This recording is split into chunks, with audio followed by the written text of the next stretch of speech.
তিনি খুবস রুটি খেতে পছন্দ করতেন, তিনি খাল ভিনেগার সিরকা খেতে পছন্দ করতেন, তিনি খাসির বাজুর গোশত সিনার গোশত খেতে পছন্দ করতেন। বিশ্বনবী লাউ খেতে পছন্দ করতেন। লাউ খান তো নাকি কোন স্বাদের লাউ? বানাইলো মোরে, আগা খাইলাম ডোগা খাইলাম, এগুলো বললেন না। বিসমিল্লাহ বলে খাবেন, খাওয়ার পরে কি পড়বেন? আলহামদুলিল্লাহ। লাউ খেতেন বিশ্বনবী। মাশরুম খেতেন। মাশরুম চিনেন? এখন ইদানিং মাশরুমের স্যুপ পাওয়া যায়, এটা চোখের জন্য বেশ ভালো। মাশরুম খেতেন, শশা খেতেন, তরমুজ খেতেন, কালিজিরা খেতেন, আজোয়া নামে একটা খেজুর খেতেন স্পেশাল।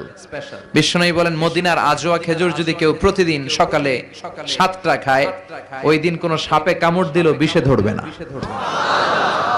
ব্ল্যাক ম্যাজিক করলে ক্ষতি হবে না, জিন পরীর জাদু টোনায় তো কাজই হবে না।